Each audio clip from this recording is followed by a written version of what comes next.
हुक्मी होवन आकार हुक्म न कहा जाई। हुक्मी होवन जी हुक्म मिलै वड्याई। हुक्मी उत्तम नीच हुक्म लिख दुख सुख पाईऐ। इक ना हुक्मी बख्शीस इक हुक्मी सदा भवाईऐ। हुक्मे अंदर सबको बाहर हुक्म न कोए।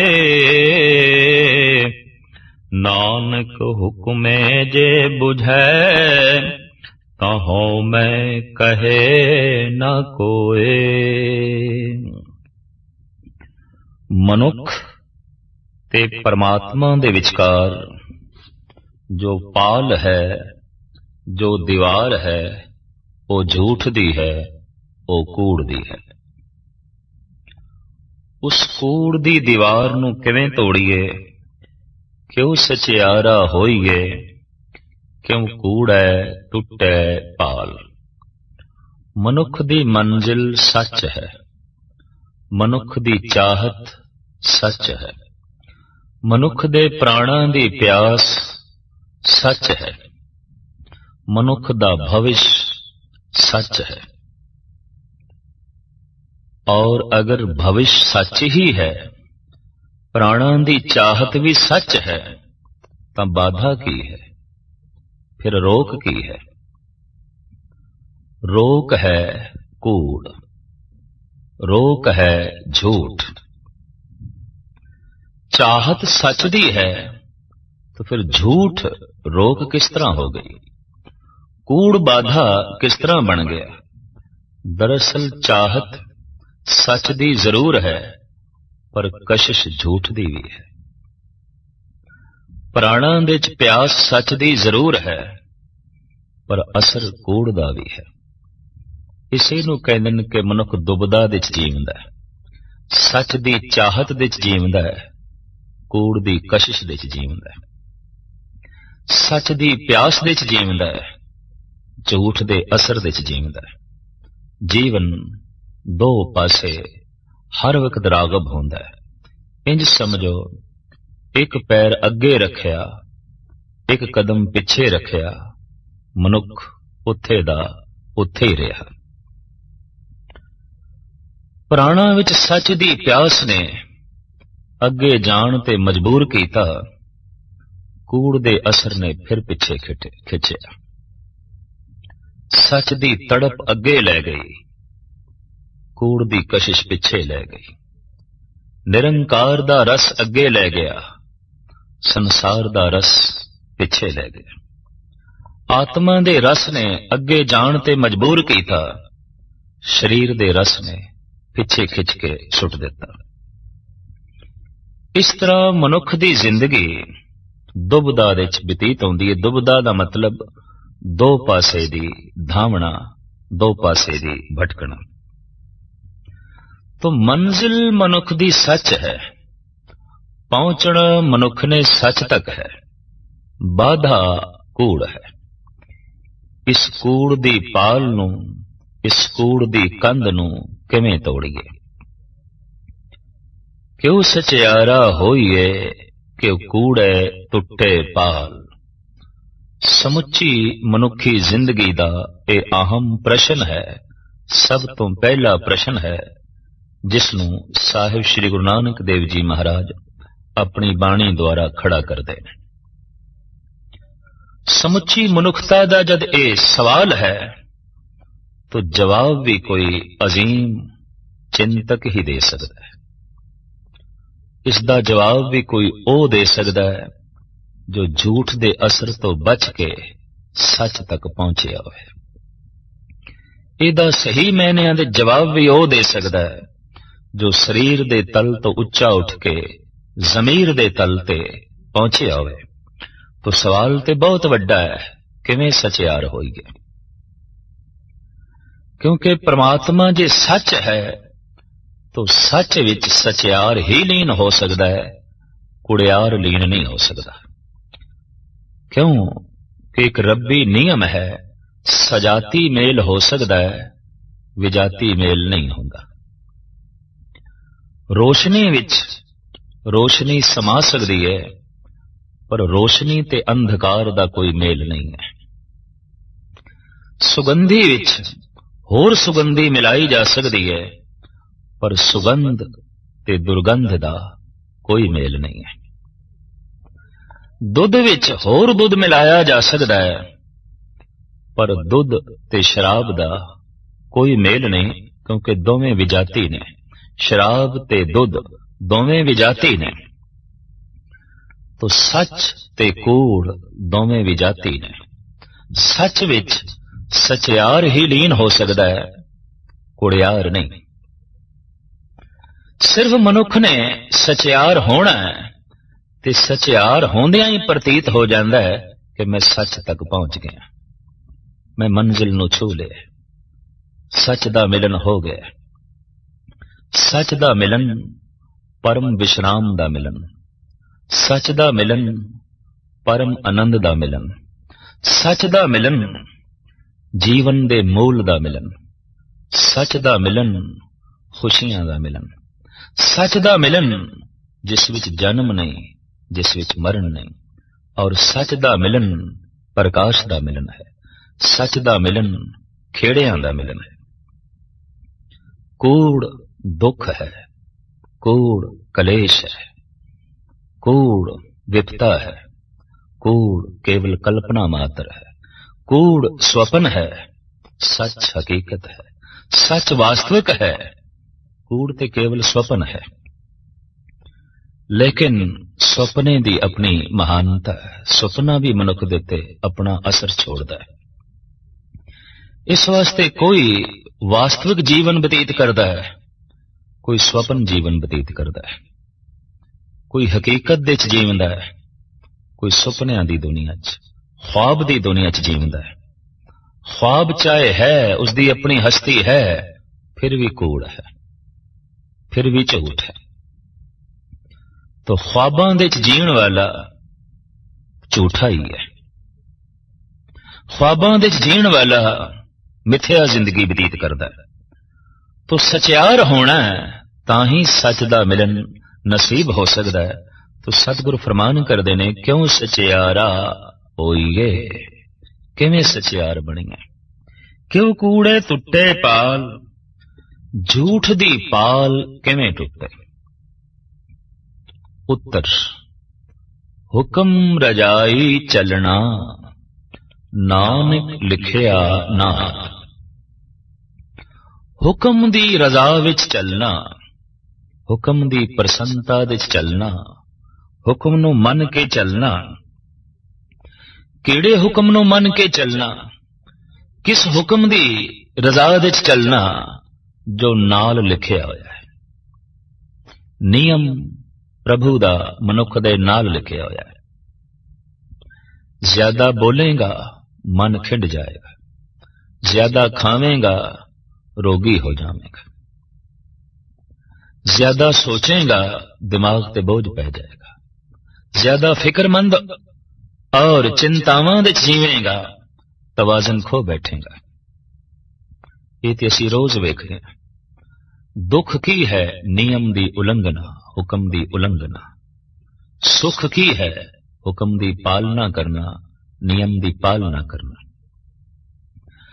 दुख परमात्मा दी तरफों कोई दिती हुई करोपी नहीं, सजा नहीं, बल्कि खुद नियम दी उलंघना करन दा फल है।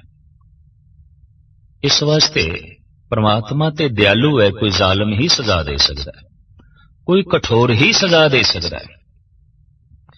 चित कठोर कीते बिना किसी नूं सजा नहीं दिती जा सकती, किसी नूं दुख नहीं दिता जा सकता। जद कोई दुख भोगदा है, दुख भोगण दी जिम्मेवारी उसकी स्वयं दी है, उसकी अपनी है। दुख दा मतलब नियम दी उलंघना, दुख दा मतलब हुक्म दी उलंघना। जिथे कोई शरीरक पीड़ा दा जन्म हो गया है, मानसिक पीड़ा दा जन्म हो गया है, समझ लो उत्थे हुक्म दी उलंघना हो गई है।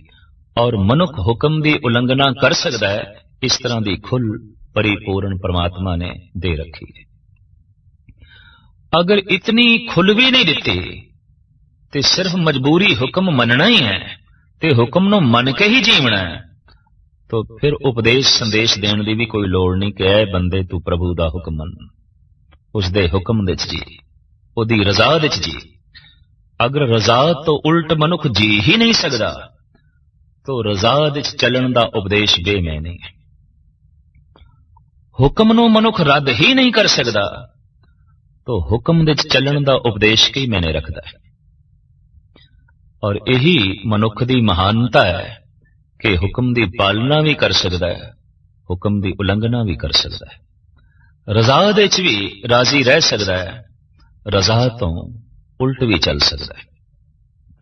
रजा दे च चलण नाल मनुख नूं सुख मिलता है और प्रभु की यही रजा है कि जीव सुख भोगन, जीव आनंद माणन, जीव प्रसन्न रहन, जीव खिड़े रहन। पर जे हुण नियम की उलंघना की है, ये प्रभु की रजा नहीं है, ये उसकी चाहत नहीं है, लेकिन उसने खुल दी है, ये भी उसकी दया है, ये भी उसकी बख्शिश है, ये भी उसकी रहमत है। जैसे नियम की उलंघना हुई वैसे ही दुखों का जन्म हो गया। जैसे मनुख अख बंद करके भी चल सकता है, अखां खोल के भी चल सकता है, पर अख बंद करके चलेगा ठोकर खा जाएगा, गिरेगा, चोटां लगणगियां, और जब चोटां लगन, जख्म पहुंचन ते गिला करे प्रभु ते मैं ठोकर खा गया, तो प्रभु ऐसा कह सकता है तो नियम की उलंघना की थी, अख खोल के चलना सी, वेख के चलना सी। साहेब गुरु ग्रंथ साहब जी महाराज की बाणी का बड़ा सुंदर एक वाक है कि कबीर मन जाने सब बात, जानते ही अवगण करे, काहे की कुसलात, हाथ दीप कुए परे। मनुख दे हथ दे च बुद्धि दा दीपक प्रभु ने पकड़ा दिता है, तू इस रोशनी दे च अपना जीवन बतीत कर। पर जे हुण मनुख अख बंद करके चले, इस रोशनी नूं वेखे ही ना, ठोकर खा जाए, गिर जाए, ये जिम्मेवारी प्रभु दे नहीं है। गुरु नानक देव जी महाराज दा फरमान, आपे दोष न देई करता, जम कर मुगल पठाया। करते पुरख ते कोई दोष नहीं आउंदा, प्रभु ते कोई दोष नहीं आउंदा। जीव जद नियम की उलंघना करदा है तो दुख भोगण दे कोई ना कोई कारण वसीले पैदा ही हो जाते हैं। मनुख नूं दुखी होना ही पैंदा है, मनुख नूं विपता सहेड़नी पैंदी है। तो सुख प्रभु की रजा है, प्रभु की चाहत है, प्रभु की मंग है। प्रभु ये चाहता है जीव सुखी रहे, पर रजा तो मनुख उल्ट चलिया, हुक्म तो मनुख उल्ट चलिया, नियम की उलंघना की थी तो सिवाय दुख तो होर कुछ नहीं है। असी देखते हैं कि सड़क ते चलन वालियां वास्ते बकायदा ट्रैफिक नियम, रस्ते दे चलन दे नियम निर्धारित किए गए। वो महज इस वास्ते किए गए ने कि टकराव ना होवे, किधरे खामा खाई किसी की जान ना चली जाए। और कोई मनुख ये आखे और दावे नाल आखे कि मैं चलना ते सड़क ते है, नियम की पालना नहीं करनी, मैं ट्रैफिक रूल की पाबंदी नहीं रखनी, गिरेगा, चोट खाएगा। वो जिम्मेवारी गिरन वाले दी है, नियम ते बन चुके हैं। तो प्रभु ने भी संसार दे जीवन नूं चलाउण दे नियम बना रखे। नियम की ने? वो धर्म ग्रंथां दी बाणी, ये प्रभु दे नियम ने। महापुरुषां दे उपदेश, ये अकाल पुरख दे नियम ने। वो गाहे बगाहे दसदे रहिंदे ने जिंदगी दे नियम ए, जीवन दे नियम ए ने। और जिथे नियम की उलंघना की थी, सिवाय दुख तो होर कुछ नहीं होगा, सिवाय विपता तो होर कुछ नहीं होगा। उसे नियम नूं गुरु नानक देव जी महाराज हुक्म कहते हैं। ऐ बंदे उसका यह हुक्म तेरे नाल लिखा है। तू अखां दा गलत इस्तेमाल करेगा और ज्यादा इस्तेमाल करेगा, अखां रोगी होंगी। तू जबान दे मिथ्या वाक रखेगा, रसना मैली हो जाएगी।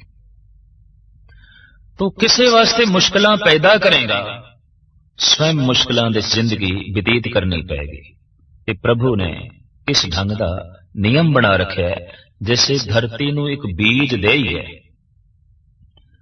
ओ बीज अनंत गुणा होके वापस आउंदा है, अटल नियम है।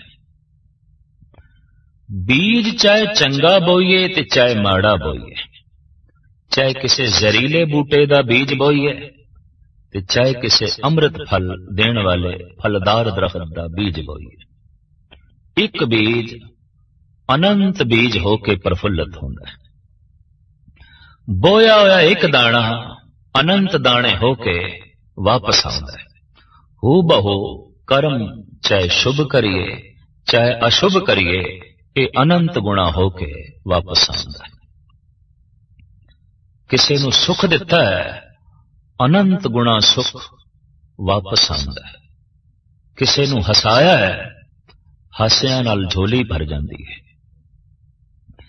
किसी नूं तू एक फुल भेंट कीता है, समुचे रस्ते दे फुल बिछ जाते हैं। पर याद रख, तू किसी दे रस्ते दे सिर्फ एक कंडा रखे है, जिंदगी दी हर राह विच कंडियां तो बिना होर कुछ नहीं मिलेगा। तू सिर्फ एक रोड़ा ही किसी दे रस्ते विच रखे है, हुण जिधर जावेगा रोड़ियां ते ही चलना पेगा। इते दिता लईए अपना, अण दिते किछ हथ ना आवे। जमीन नूं जो कुछ देईए वापस आउंदा है, जगत नूं जो कुछ देईए वापस आउंदा है, अनंत गुणा होके वापस आउंदा है। बस ये नियम है। दुखा नाल झोली भरी हुई है साडी, तो जगत नूं दुख दिता होवेगा। हंजुआं नाल भरी हुई है साडी अख, किसी नूं रोण ते मजबूर कीता होवेगा। एक आलम दा कहना है, माना कि इस जमीन को न गुलजार कर सके, कुछ हार कम ही कर गए गुजरे जिधर से।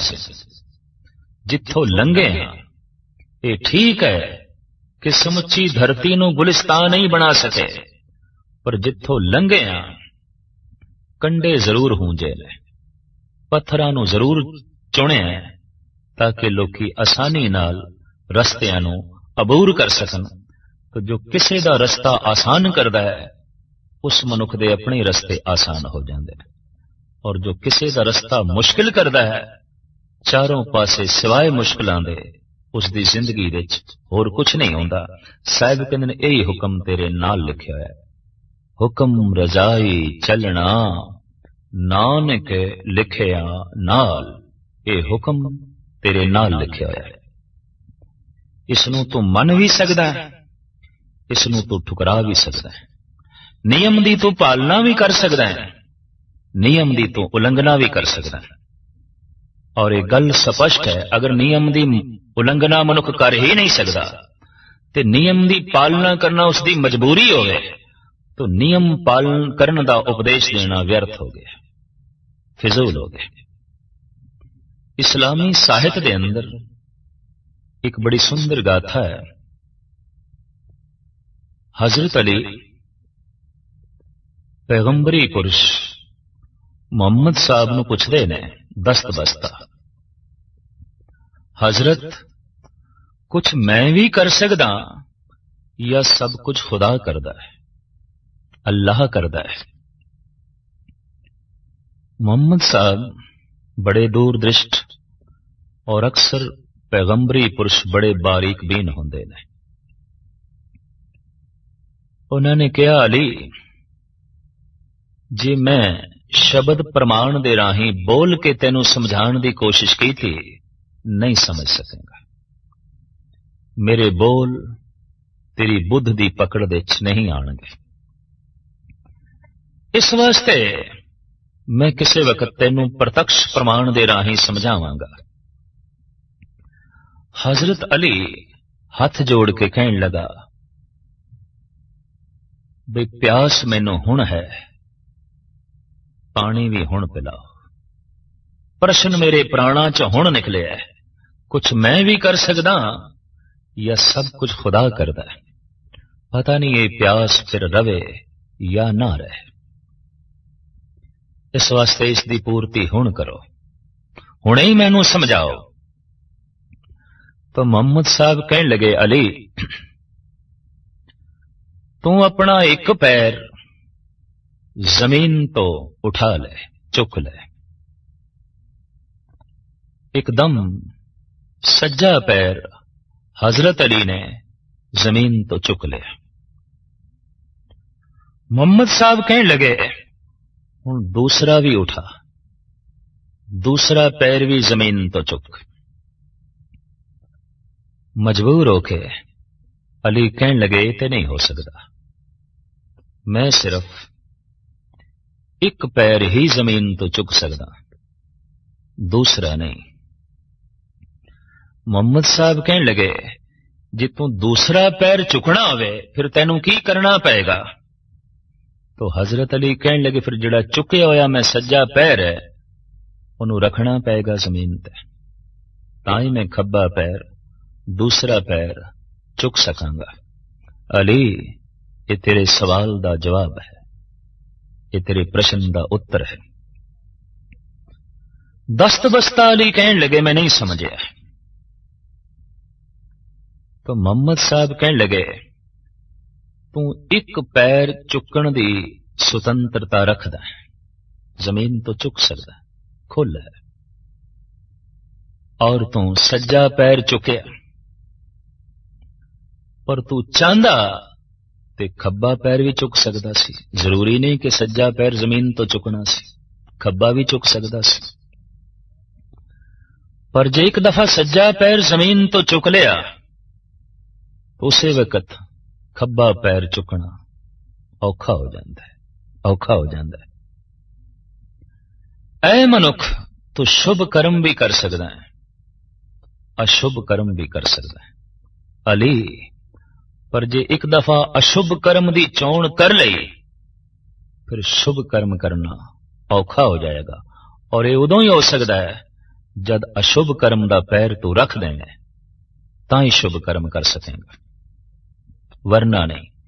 कर्म करने दी तेरी स्वतंत्रता है, फल खुदा दे हथ च है, फल हथ अल्लाह दे हथ च है, इत्थों तू पतंत्र है।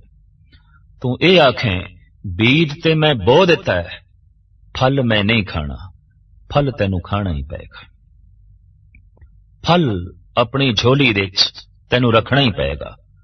कर्म योगी श्री कृष्ण जी का भी ऐसा ही कहना है, ऐ अर्जन कर्म तेरे हथ च, फल मेरे हथ च।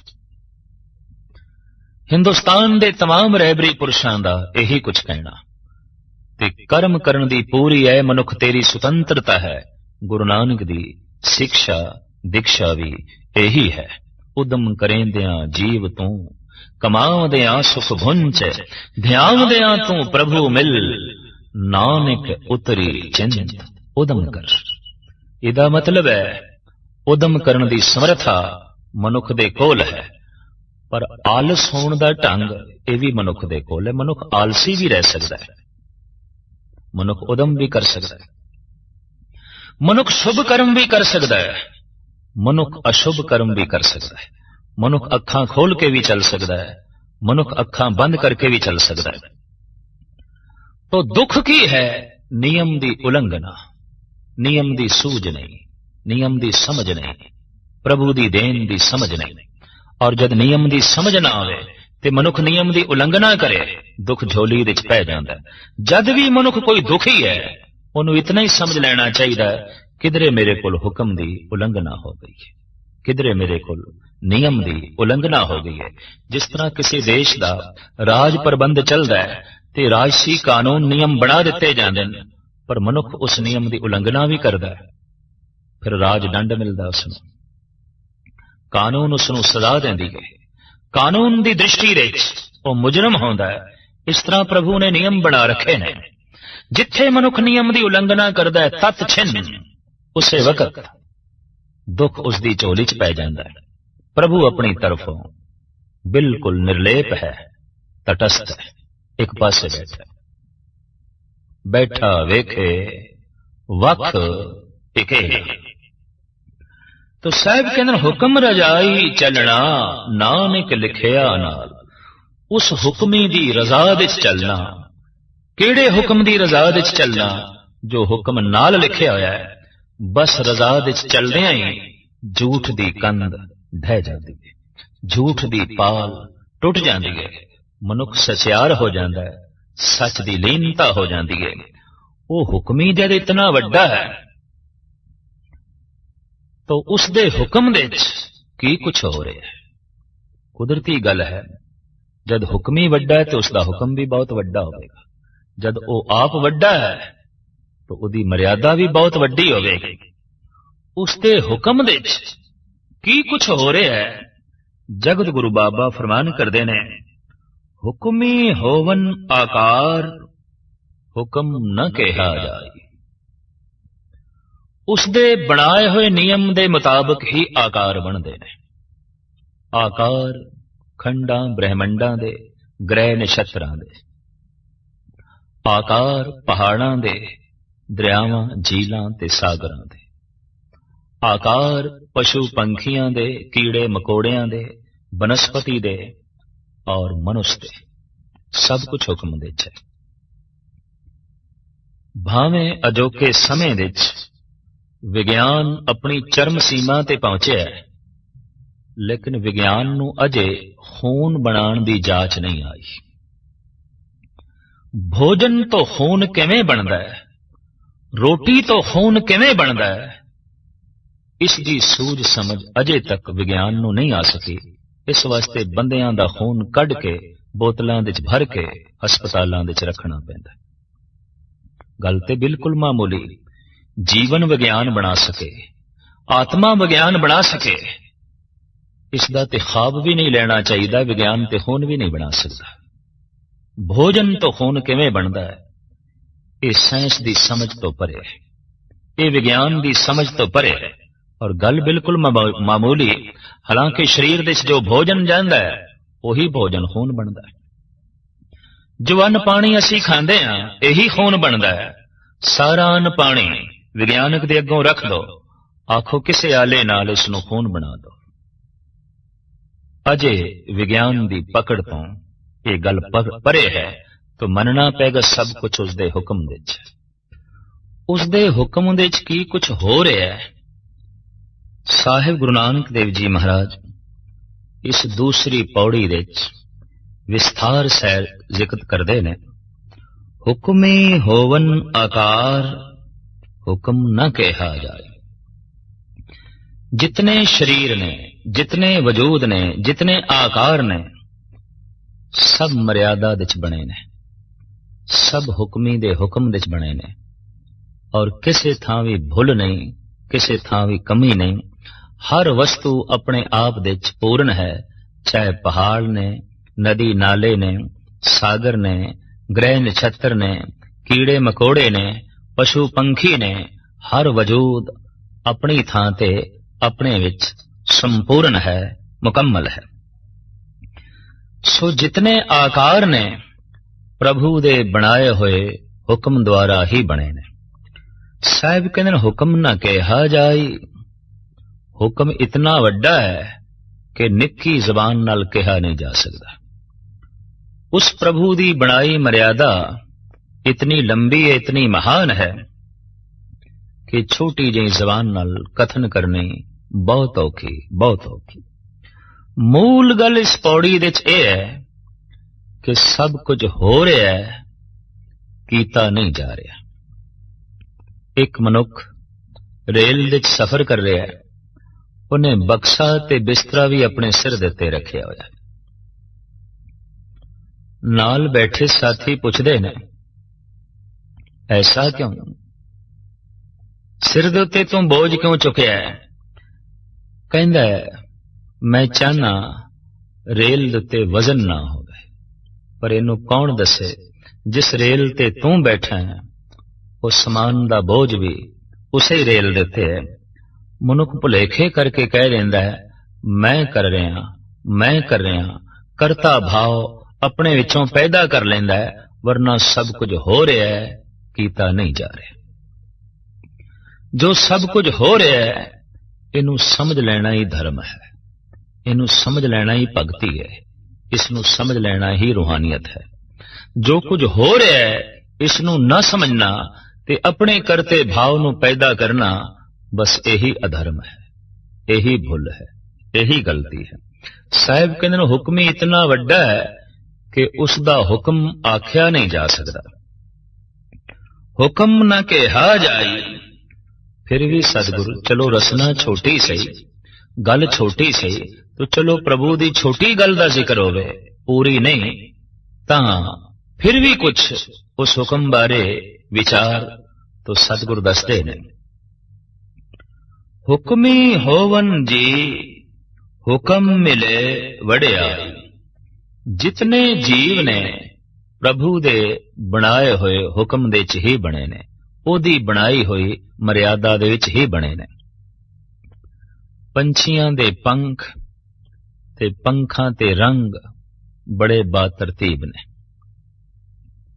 मछली दी शक्ल, मनुख दे शरीर दे च एक एक नस दा अपनी थां दे उत्ते होना, बड़ी अगम्मी ते अदुੱਤੀ मर्यादा दी झलक सामने दिखाई देंदी है।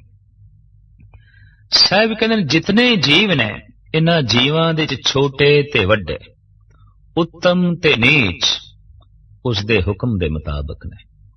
देखदियां उत्तम ते नीच हर पदार्थ ते हर वस्तु ते हर जीव दे च ने।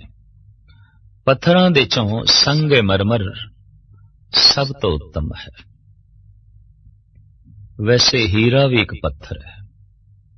पत्थरां दी शिखर, पत्थर वध तो वध अपनी बुलंदी नूं छू सकदा है तो वो हीरा ही है। पर एक आम पत्थर है, आम तो वो एक नीवा है, एक उत्तम है। प्रभु ने आप ही ये मर्यादा बनाई है। पत्थर तो हीरा किवें बनदा है, मनुख दी समर्था तो परे दी गल है। हीरे नूं कोई पत्थर बनावे मनुख दे वस दी गल नहीं, पत्थर तो कोई हीरा बनावे मनुख दे वस दी गल नहीं। लेकिन इतनी गल स्पष्ट है, पत्थर ही हीरा हो जाता है, यह हकीकत है। तो हीरा पत्थर दा उत्तम रूप है, पत्थर पत्थर दा नीवा रूप है। बनस्पति दे झात मारिए चंदन सिरमौर है, इहदा कोई मुकाबला नहीं। किक्कर भी है, जंड है, ऐसे दरख्त ने कोई फुल नहीं, फल नहीं, महक नहीं, गुण नहीं, पर महक सुगंधी ते गुण नाल भरपूर खड़ा है। चंदन ए उत्तम वस्तु, ए उत्तम सुगंधी, ए उत्तम उसदा रूप परिपूर्ण परमात्मा दा बख्शिश कीता होया है। फुल्लां विच जाइए ते कमल दी अपनी दुनिया है। उंज अक दा भी फुल होंदा है, गुलाब दा अपना एक खास स्थान है। पर अक दे फुल नूं गुलाब दे सामने रखिए तां कहना पैंदा है, हे प्रभु तेरी बनी हुई मर्यादा दे मुताबिक कोई अक दा फुल है, कोई कमल दा फुल है, कोई गुलाब दा फुल है। इसे तरीके दे नाल चौपाए जानवरां दे झात मारिए, गऊ, शेर, हाथी ये अगे जापदे ने, लेकिन सूअर है, कुत्ता है, ये ते पछड़े हुए ने। किसे मनुख दी महिमा बयान करनी होवे असी कह देने हैं ये ते गऊ वर्गा है, ये ते शेर वर्गा बहादुर है। लेकिन किसे मनुख दी निखिदता करनी होवे ते कहना पैंदा ते सूअर वर्गा है, ये ते कुत्ते वर्गा है। तो चौपाए जानवरां दे कुछ नीवे ने, कुछ उत्तम ने, अति उत्तम ने। पंछियां दी दुनिया दे झात मारीए तां उत्थे भी कुछ पंछी शिखर ते पुजे ने, जैसे कि हंस है। पवित्रता दी दुनिया दे इतना अगे कि किसी महापुरुष संत दी तशबीह देनी होवे पंछियां दे चों ते कहना पैंदा है हंस वर्गा। तो पंछियां दी दुनिया दे हंस सिरमौर है, पर कौवे भी हैगे ने, ਇੱਲਾਂ ਵੀ ਹੈਗੀਆਂ ਨੇ। ਇਹ ਨੀਚ ਯੌਨ ਹੈ ਪੰਛੀਆਂ ਦੀ ਦੁਨੀਆ ਦੇ ਵਿੱਚ, ਇੱਲਾਂ ਦੀ, ਕਵਿਆਂ ਦੀ। ਗੁਰੂ ਨਾਨਕ ਦੇਵ ਜੀ ਮਹਾਰਾਜ ਨੇ ਇੱਲ ਬਾਰੇ ਇੱਕ ਬੜਾ ਸੁੰਦਰ ਖਿਆਲ ਦਿੱਤਾ ਹੈ। ਫਿਰਦੀ ਫਿਰਦੀ ਦਹਿ ਦਿਸਾਂ ਜਲ ਪਰਬਤ ਬਨ ਰਾਏ, ਜਿੱਥੇ ਡਿੱਠਾ ਮਿਰਤ ਕੋ ਇੱਲ ਬੈਠੀ ਆਏ। ਇੱਲ ਪਹਾੜਾਂ ਤੇ ਉੱਡ ਰਹੀ ਹੈ, ਦਰਿਆਵਾਂ ਤੇ ਉੱਡ ਰਹੀ ਹੈ, ਸੁੰਦਰ ਬਗੀਚਿਆਂ ਦੇ ਉੱਤੇ ਉਡਾਰੀਆਂ ਲਾ ਰਹੀ ਹੈ, ਮਹਿਲਾਂ ਦੇ ਉੱਤੇ ਵੀ ਉੱਡ ਰਹੀ ਹੈ। ਕੋਈ ਥਾਂ ਉਸ ਨੂੰ ਪਸੰਦ ਨਹੀਂ ਆਈ, ਇੱਕ ਥਾਂ ਤੇ ਮੁਰਦਾਰ ਪਿਆ, ਉਹਨੂੰ ਵੇਖ ਕੇ ਇੱਕਦਮ ਥੱਲੇ ਆ ਗਈ। ਇਤਨੀ ਉੱਚੀ ਉੱਡਦੀ ਹੈ ਪਰ ਦ੍ਰਿਸ਼ਟੀ ਬੜੀ ਨੀਵੀਂ, ਦ੍ਰਿਸ਼ਟੀ ਬਹੁਤ ਨੀਵੀਂ। ਇਸ ਦੀ ਉੱਚੀ ਪ੍ਰਵਾਜ਼ ਨੂੰ ਵੇਖ ਕੇ ਇਹਦੀ ਦ੍ਰਿਸ਼ਟੀ ਉੱਚੀ ਮੰਨ ਨਹੀਂ ਲੈਣੀ ਚਾਹੀਦੀ। ਕਈ ਦਫਾ ਦੇਖਣ ਦੇ ਚ ਆਇਆ ਇੱਕ ਮਨੁੱਖ ਦੇ ਵਿਚਾਰ ਬੜੇ ਉੱਚੇ ਨੇ, ਲਾਜ਼ਮੀ ਨਹੀਂ ਉਸ ਦਾ ਕਿਰਦਾਰ ਉੱਚਾ ਹੋਵੇ, ਉਸ ਦਾ ਆਚਾਰ ਉੱਚਾ ਹੋਵੇ। ਤੋ ਖੈਰ, ਪੰਛੀਆਂ ਦੀ ਦੁਨੀਆ ਦੇ ਵਿੱਚ ਸਭ ਤੋਂ ਅੱਗੇ ਹੈ ਇਹ ਹੰਸ, ਪਰ ਸਭ ਤੋਂ ਨਿਖਿਧ ਹੈ ਇਹ ਕਊਆ, ਇਹ ਇੱਲ। ਇਸੇ ਤਰੀਕੇ ਨਾਲ ਕੀੜਿਆਂ ਦੇ ਉੱਤੇ ਝਾਤ ਮਾਰੀ ਹੈ ਤਾਂ ਕੀੜਾ ਰੇਸ਼ਮ ਦਾ ਵੀ ਹੈ, ਪਰ ਕੀੜਾ ਬਿਸ਼ਟਾ ਦਾ ਵੀ ਹੈ। ਆਖਰ ਕੀੜੇ ਹੀ ਨੇ। ਇੱਕ ਆਪਣੇ ਅੰਦਰੋਂ ਰੇਸ਼ਮ ਨੂੰ ਜਨਮ ਦਿੰਦਾ ਹੈ, ਕਿਸੇ ਨੰਗੇ ਦਾ ਤਨ ਵੀ ਢੱਕ ਦਿੰਦਾ ਹੈ, ਪਰ ਇੱਕ ਐਸਾ ਹੈ ਉਹਨੂੰ ਛੋਈਏ ਤੇ ਛੂੰਦਿਆਂ ਹੀ ਅਪਵਿੱਤਰ ਹੋ ਜਾਵਾਂਗੇ। ਹਾਲਾਂਕਿ ਉਹ ਵੀ ਕੀੜਾ ਹੈ, ਇੱਕ ਬਿਸ਼ਟਾ ਦਾ ਕੀੜਾ ਹੈ, ਇੱਕ ਰੇਸ਼ਮ ਦਾ ਕੀੜਾ ਹੈ। ਹੁਕਮੀ ਉੱਤਮ ਨੀਚ, ਉਸਦੇ ਬਣੇ ਹੋਏ ਹੁਕਮ ਦੇ ਮੁਤਾਬਕ ਕੋਈ ਉੱਤਮ ਹੈ, ਕੋਈ ਨੀਚ ਹੈ। ਇਸੇ ਤਰੀਕੇ ਨਾਲ ਅਸੀਂ ਧਰਤੀ ਦੇਖਦੇ ਹਾਂ।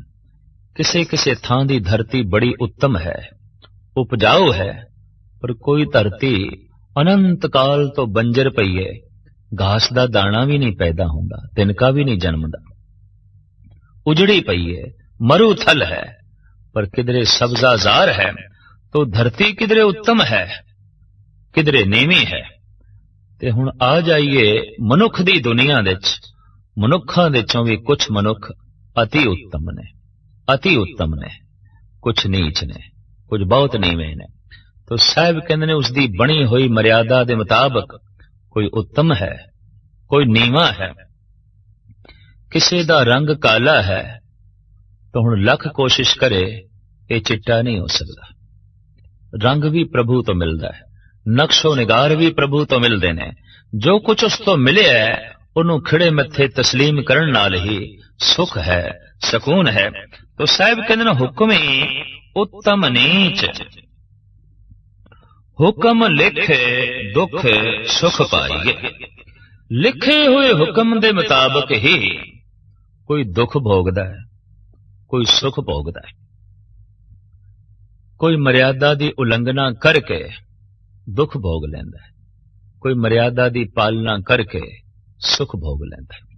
लेकिन मर्यादा की उलंघना करने की समर्था मनुख नूं उसने दिती, यह भी उसका एक हुक्म है, यह भी उसकी एक मर्यादा है। मर्यादा की पालना मनुख कर सकता है, यह भी उसका एक हुक्म है, यह भी उसकी बनाई हुई एक मर्यादा है। तो साहब कहते हैं प्रभु की बनाई हुई मर्यादा दे विच कोई दुखी है, कोई सुखी है। एक ना हुक्मी बख्शीस, एक हुक्मी सदा भवाई है। एक ना ते उस हुक्मी दी हुक्म द्वारा बख्शिश हो गई, रहमत हो गई, अपने चरना च थां दे दी, नेचल वासा मिल गया। पर एक हुक्मी सदा भवाई है, एक बने हुए हुक्म दे मुताबिक सदा ही भटकते रहंदे ने, सदी भी भटकते रहंदे ने। जम जम मरे, मरे फिर जमे, बहुत सजाए पया देश लम्हे। लंबी यात्रा दे पै रहिंदे ने, जमदे रहिंदे ने, मरदे रहिंदे ने। हमेशा भवाईए भवाईए भवाली भाव चक्कर दे विच। जिथों चलिया सी मुड़ के फिर उत्थे आया है। जन्म होया सी, मरिया है, फिर जन्म होया। तो जन्म तो चलिया सी, फिर जन्म ते आ गया, जन्म तो चलिया सी, फिर जन्म ते आ गया। इसे नूं कहंदे ने जन्म मरण दा चक्कर। जन्म होया सी ते हुण मर गया ते मुड़ के फिर जन्म ना होवे, चक्कर चों निकल गया। अगर फिर जन्म हो गया तो जिथों चलिया सी ते फिर उत्थे ही आ गया। तो जन्म मरण एक वर्तुल है, एक चक्कर है। इस दे चों मनुख निकल सके, प्रभु ने मर्यादा बनाई है, उसदे हुक्म नूं मन लेना, खिड़े मत्थे तस्लीम कर लेना, मर्यादा दी पालना करना, मनुख चक्कर दे चों निकल जांदा है। तो साहिब कहंदे ने इक नां दे उत्ते प्रभु अपनी बख्शिश कर देंदा है, अपने चरनां दे थां बख्शदा है, ते एक उसदे बनाए हुए हुक्म दे मुताबिक हमेशा ही चक्कर दे पए रहिंदे ने, जमदे रहिंदे ने, मरदे रहिंदे ने।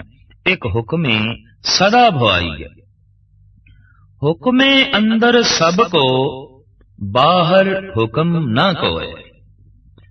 मच्छी जल दे जिथे तक चाहे कलोल कर सकती है, दरिया दे एक किनारे तो लैके दूसरे किनारे तक भी जा सकती है, लेकिन मछली ये आखे मैं दरिया तो बाहर निकल के घूमना फिरना है, नहीं, ऐसा वो नहीं कर सकती। प्रभु ने जो मर्यादा बनाई है, मनुख उसकी मर्यादा दे विच ही रह के ही सब कुछ कर सकता है, उस तो बाहर नहीं। जो ताकत, जो समर्था, जो वेखण दी शक्ति, बोलण दी शक्ति, सोचण दी शक्ति, चलण दी शक्ति और करण दी शक्ति जो परिपूर्ण परमात्मा ने दे दी है, इसका कुछ भी मनुख उपयोग कर सकता है। जिस पासे नदी आ रही है उस पासे मछली जा सकती है, दूसरे पासे जा सकती है, एक तट ते जा सकती है, दूसरे तट ते जा सकती है। मनुख शुभ कर्म कर सकता है, अशुभ कर्म कर सकता है, अच्छा कर सकता है, बुरा कर सकता है, लेकिन उसकी बनाई हुई मर्यादा दे ही सब कुछ हो सकेगा, उसकी दिती हुई समर्था दे ही सब कुछ हो सकेगा। सागर दे चों बाहर निकल के मछली कुछ भी नहीं कर सकती। मनुख जो कुछ भी कर रहा है उस हुक्मी दे हुक्म दे ही कर रहा है, उसदे हुक्म तो असी बाहर नहीं हाँ।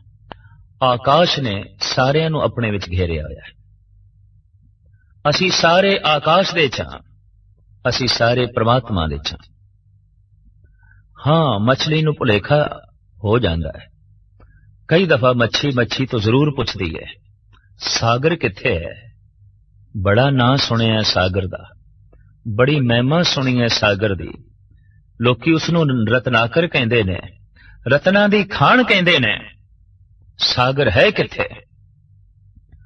तो मच्छी ते मच्छी है,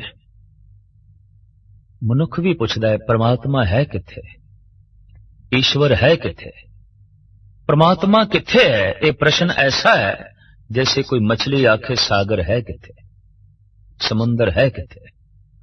इनू कौन आखे तू समुंदर दे विच ही है, तू सागर दे विच ही है। बंदे नू कौन दसे तू परमात्मा दे अंदर ही है, परमात्मा ने तेनू घेरे होया, तू परमात्मा दे विच ही सब कुछ कर रहे हैं। जैसे मच्छी मच्छी नू खा रही है तो सागर दे विच ही खा रही है, जैसे मच्छी मच्छी दी पालना कर रही है तो सागर दे विच ही कर रही है। कोई मनुख परोपकार कर रहा है तो परमात्मा दे विच कर रहा है, कोई मनुख दुराचार कर रहा है तो परमात्मा दे विच ही कर रहा है। हुक्मे अंदर सबको, बाहर हुक्म ना कोय। दरअसल इस पंक्ति नू समझण लई दिमाग दे उत्ते बहुत जोर देना पेगा। हुक्म दे सब कुछ है, भाव सागर दे ही मच्छी दा जीवन है, गल जिहड़ी है वो इतनी है।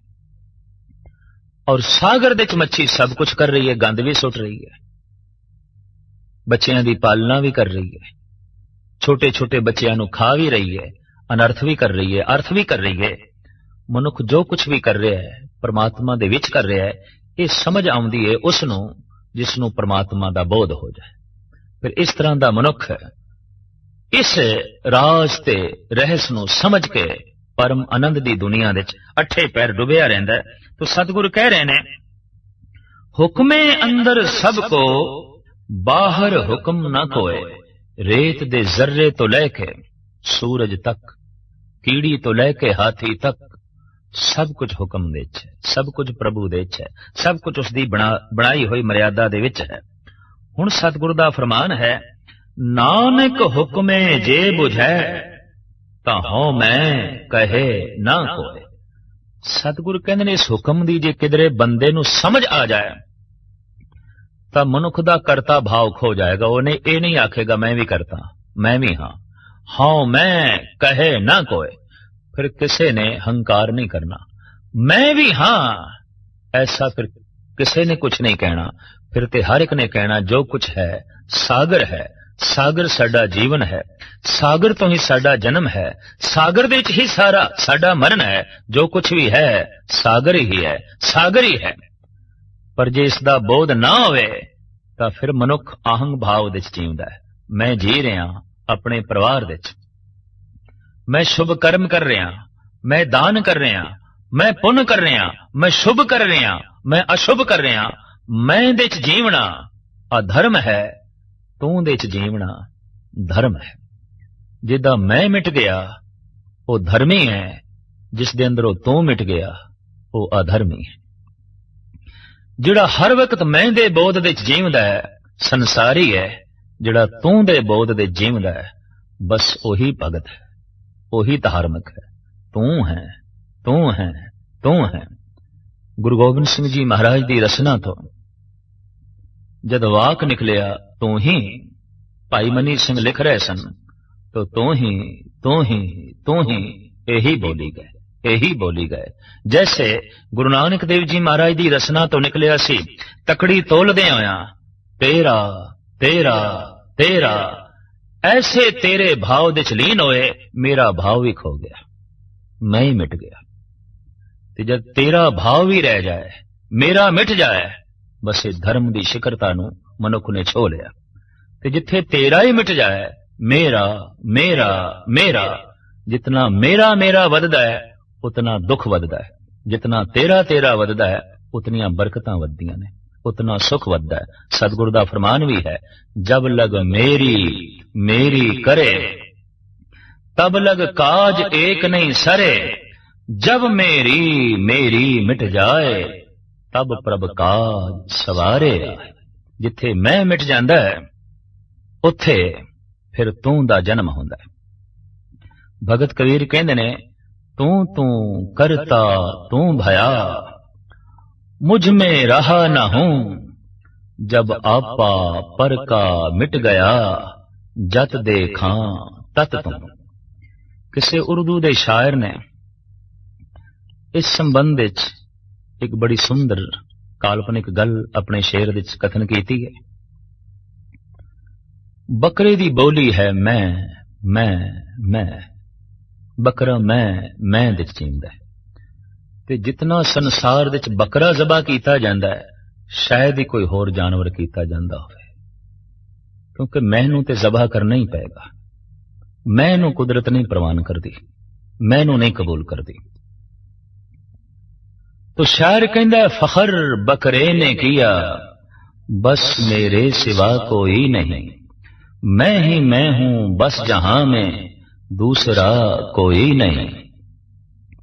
जब न मैं तर्क की बेजरब बेबाक ने, फेर दी तब जल के गर्दन पर छुरी कसाब ने। गोश्त हड्डी जो था चमड़ा जो था जिसमें जार में, कुछ लुटा कुछ पिस गया कुछ बिक गया बाजार में। रह गई तांते फिकत मैं मनाने के लिए, ले गया नदाफ से धुन की बनाने के लिए। जरब की सोटों की जिस दम तांत घबराने लगी, मैं के बदले तू ही तू की बस सदा आने लगी। जिस दिन मैं मिटदा है उसे दिन ही तू दा जन्म होंदा है। तू पूजिया जांदा है, तू सदैवी है, तू अमर है, तू सच है, तू सुंदर है।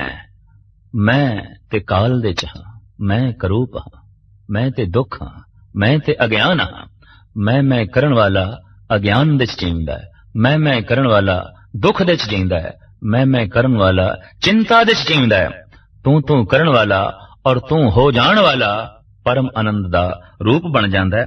साहिब कहंदे नानक हुक्मे जे बुझे, तां मैं कहे ना कोई।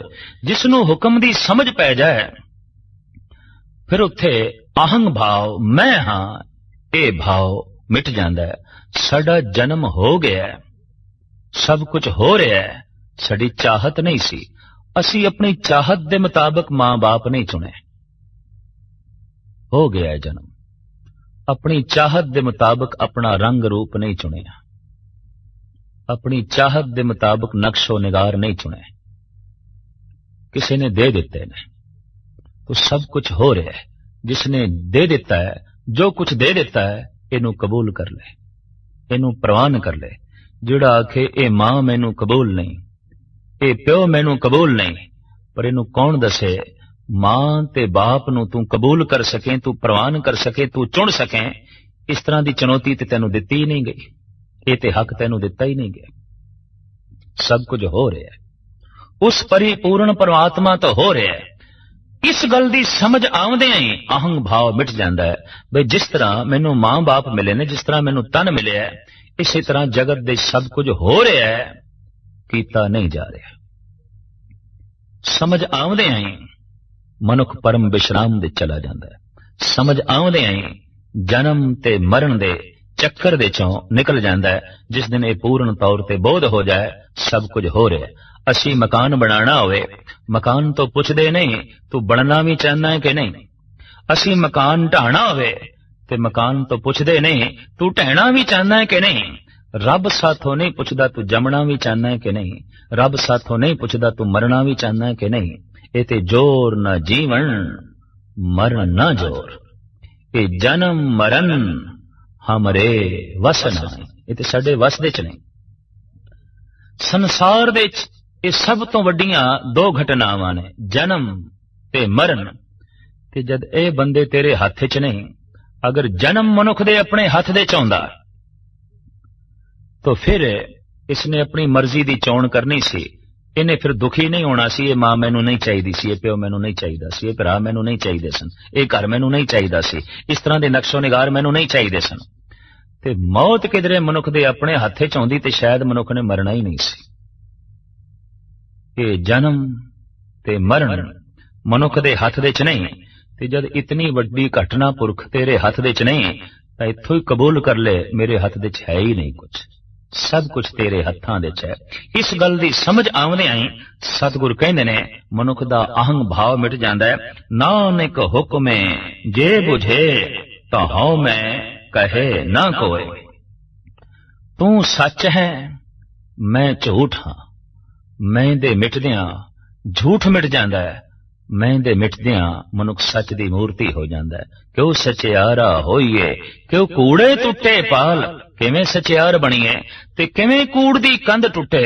कूड़ दी कंध मैं दी कंध, सचियार होना तू विच लीन होना। ये मैं दी कंध किवें टुटे, ये झूठ दी कंध किवें टुटे। इस गल नूं समझना है कि सब कुछ हो रहा है, कीता नहीं जा रहा। और इस गल दी समझ आउंदियां ओदी रसना तो ये पंक्ति निकलेगी। हुक्मे अंदर सबको बाहर हुक्म ना कोय। नानक हुक्मे जे बुझे तां हਉ मैं कहे ना कोय।